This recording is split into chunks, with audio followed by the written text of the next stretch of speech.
tenaga non-ASN-nya sangat banyak atau instansi yang berhubungan dengan kebijakan pasca November tahun 2023 nanti. Bukan dihapuskan, tapi dihilangkan, saya bilang gitu ya. Jadi kan sesungguhnya begitu ya, gitu ya. Nah, di sisi PNS juga begitu. Dia jabatannya luas, tapi tadi ada keterbatasan dengan melihat posisi-posisi itu tadi. Tapi P3K itu keuntungannya, dia karirnya tidak harus berjenjang, dia masuk ke semua level itu dia sangat memungkinkan, gitu ya. Terus lanjut. Nah, oleh sebab itu nanti mungkin P3K itu juga akan terus bertambah karena saat ini juga kita punya 1,2 jutaan formasi untuk di tahun 2022 ini. Ya, kemungkinan ini akan bertambah jumlahnya. Nah, rupanya dari data kita juga termasuk P3K ini banyak juga yang lebih banyak itu adalah wanita loh yang banyak lulus itu ya. PNS juga begitu. Mungkin di Jawa Timur juga begitu ya Bapak Ibu sekalian ya. Jadi komposisinya itu banyak wanita kalau kita bandingkan yang lulus seleksi. Itu karena mungkin lebih rajin, lebih teliti, lebih ulet ya. Dan saya kira sehingga kalau komposisinya lebih banyak gitu ya. Ya memang dari hasil kelulusan itu lebih banyak wanita. Gitu ya. Dan ini menguntungkan bagi yang di PNS tapi masih posisi bujangan gitu ya. Pilihannya semakin banyak gitu ya. Terus lanjut. Nah kemudian Bapak Ibu sekalian, kalau kita lihat sandingkan juga sesungguhnya jenis jabatannya tadi yang terbatas. Dia ada di JPT Madya Utama tertentu dan jabatan fungsional. Kalau di PNS dia keseluruhan jabatan dia bisa duduki. Cuma kelebihannya tadi ya, kalau Bapak Ibu sekarang di sini pernah jadi JF utama, kemudian ada lowongan, pada statusnya bukan lagi PNS gitu ya, bisa melamar langsung ke eselon 1 kan gitu ya. Jadi ruangnya dia akan lebih besar sesungguhnya, maka dia bisa lompat-lompat karirnya. Berbeda dengan yang PNS itu pasti dia tuh akan berjenjang dan sebagainya gitu ya. Nah, oleh sebab itu tadi ada kelebihan-kelebihan itu. Dan sesungguhnya yang untuk P3K itu untuk mengakselerasi tadi tenaga-tenaga hebat yang masuk menjadi aparatur sipil negara sesungguhnya.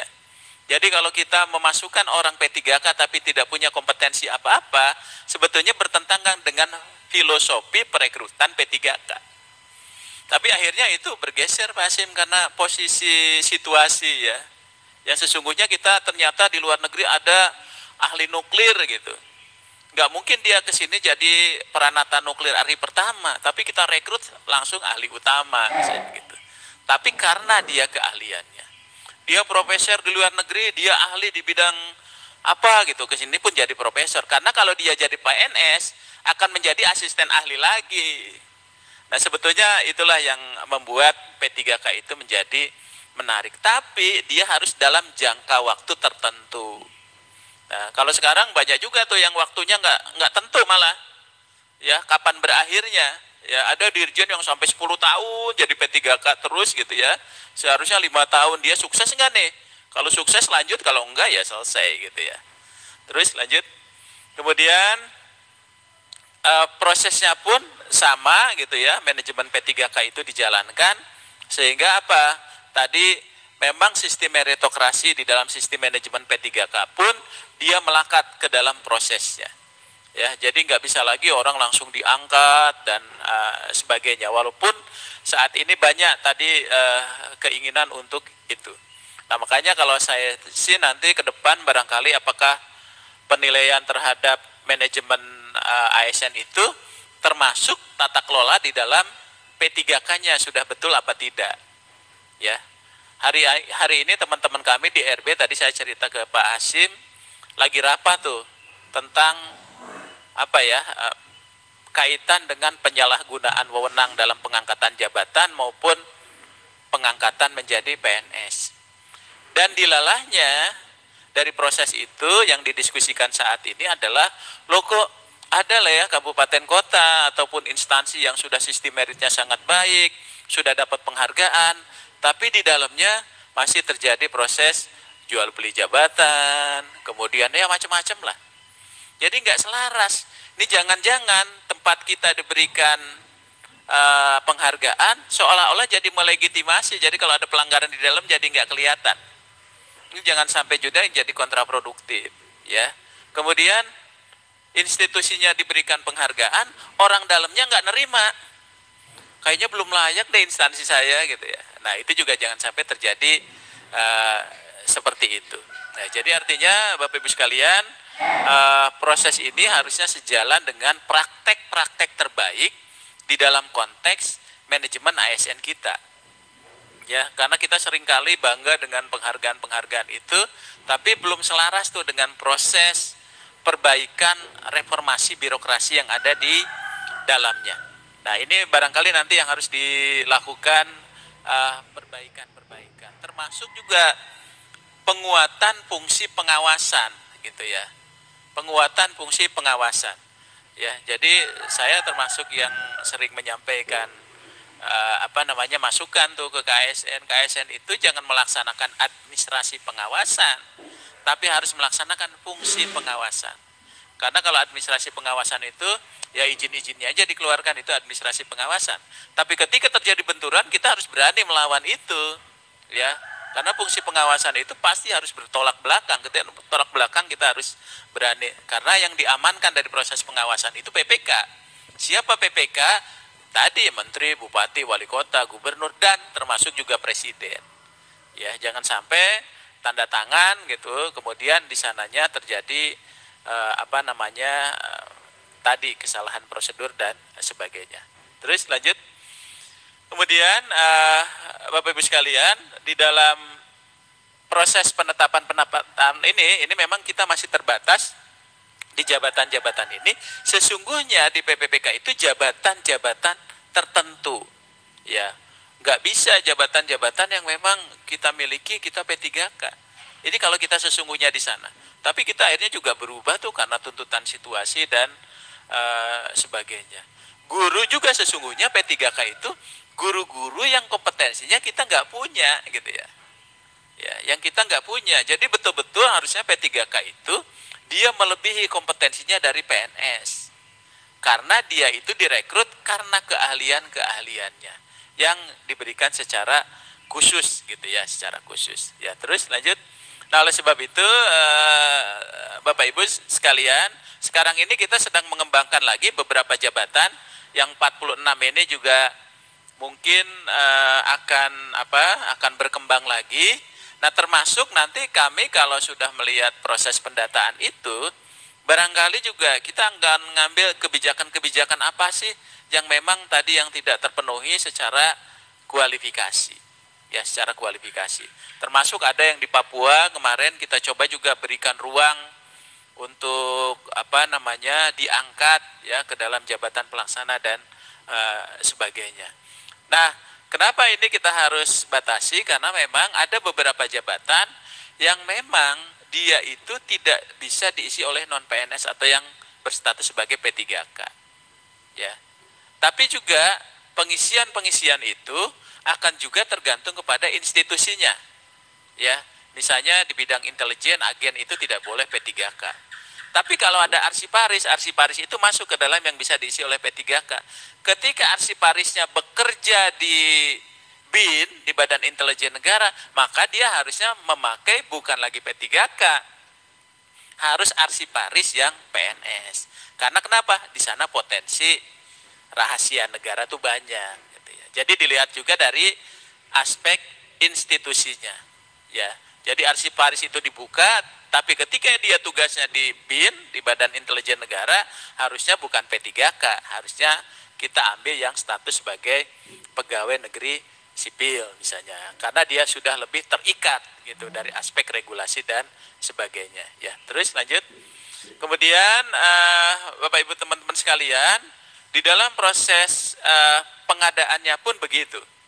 Ya, proses pengadaannya pun begitu. Jadi proses yang untuk Bapak Ibu mengusulkan untuk P3K dan sebagainya, itu pun prosesnya juga sudah kita atur. Cuma ya, bagi teman-teman yang lulus P3K itu dihitungnya tidak dihitung masa kerja golongan yang bersangkutan. Ya, Kalau P3K itu tidak menghitung ke belakang, tapi menghitung ke depan, kan gitu ya. Jadi MKG-nya itu dihitung ke depan, bukan dihitung ke belakang. Jadi Bapak Ibu sekalian, kalau ada yang tuntutan dia ingin menghitung, kalau kita lihat dari mulai Undang-Undang 5 sampai Permen PAN-nya itu tidak bicara tentang menghitung masa kerja P3. Itu dihitung ke depan.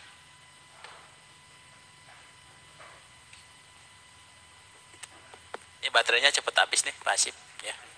Biasanya teknik panitia tuh baterai habis lah, apa biar cepat mati listrik gitu ya, itu biasa. Nah, oleh sebab itu Bapak Ibu sekalian, dasar hukumnya pun sama, karena kita bicara tentang undang-undang itu adalah kaitan dengan aparatur sipil negara. Terus, nah kemudian Bapak Ibu sekalian, makanya ketika kita bicara tentang aparatur sipil negara, baik dia PNS maupun P3K harusnya punya karakteristik yang sama sebagai pelayan publik. Ya, jadi artinya betul-betul dia harus memiliki kompetensi dan sebagainya. Dan cara merekrutnya pun harus memberikan kesempatan yang seluas-luasnya kepada seluruh masyarakat Indonesia. Saya kemarin diminta untuk bisa nggak Pak itu diangkat seluruhnya pegawai-pegawai yang notabene tenaga non-ASN itu. Jangan, kan Bapak Ibu juga punya putra-putri, ya, yang juga punya hak untuk menjadi ASN. Putra-putra terbaik bangsa juga banyak. Kalau kita semuanya orang tidak berkompetisi, ya ngangkat mereka, lalu putra-putra terbaik kita ini mau dikemanakan? Dia akan bekerja di tempat-tempat lain, padahal negara sangat membutuhkan. Makanya prinsip ini pun penting Bapak Ibu sekalian.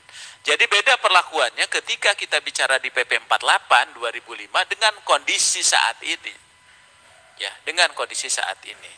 Walaupun ada nih kita diarahkan ke sana, ya dulu diarahkan ke sana itu ada kelompok tertentu yang diuntungkan tuh, ya suaranya dapat banyak gitu ya. Nah, oleh sebab itu karena ini memang sudah sistem meritokrasi di dalam Undang-Undang 5, maka prosesnya harus kompetitif, adil dan sebagainya. Ya.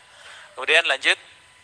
Kemudian Bapak Ibu teman-teman sekalian, makanya tadi fokus kita di 2022 itu tadi hanya tadi guru, ya tenaga kesehatan dan sebagainya. Ya. Kemarin itu Bapak Ibu sekalian, mudah-mudahan Pak Hasim Jawa Timur ini selesai semua. Saya itu kemarin ada satu kabupaten kota di Sumatera datang ke tempat saya karena sudah kami telepon, ya sudah kita suratin, ayah mau ngusilin guru apa enggak? Kami enggak dan sebagainya. Sekarang ini didemo oleh ribuan guru. Sekarang minta ke kami untuk dibukakan formasinya. Saya enggak buka. Karena untuk guru dan tenaga kesehatan ini, logika formasi kita terbalik Pak. Jadi kami yang nawarin, ayo masukin gitu ya. Ada satu kabupaten kota gitu ya, beberapa, ternyata dia itu nggak masukin, padahal kami teleponin. Gitu. Rupanya dia nggak masukin juga, sampai terakhir, rupanya setelah didemo, panik tuh bupati wali kotanya. Ya, tetap kami tolak, nggak bisa. Ya, karena kenapa? Kami harus mempertimbangkan kabupaten kota yang sudah disiplin melaksanakan regulasi-regulasi kita. Nah, jadi artinya nanti kalau ada yang demo itu, ada yang belum masuk, nanti memang kita akan kembalikan ke pemerintah daerah masing-masing. Karena memang yang ini betul-betul kita buka, gitu ya, kita buka. Terus lanjut. Nah, kemudian Bapak Ibu sekalian, proses seleksinya pun untuk P3K itu akan sangat tergantung dari instansi pembina jabatan fungsional. Saya selalu sampaikan, mudah-mudahan di 2022 ini, teman-teman kabupaten kota di Jawa Timur itu mengusulkan ASN-nya itu, kualifikasinya itu minimal berdasarkan dari kualifikasi teman-teman yang ada di situ. Minimal kita bisa mengurangi, karena Bapak Ibu nanti akan diberikan kesempatan untuk memberikan nilai untuk wawancara dan sebagainya. Itu sepenuhnya Bapak Ibu sekalian.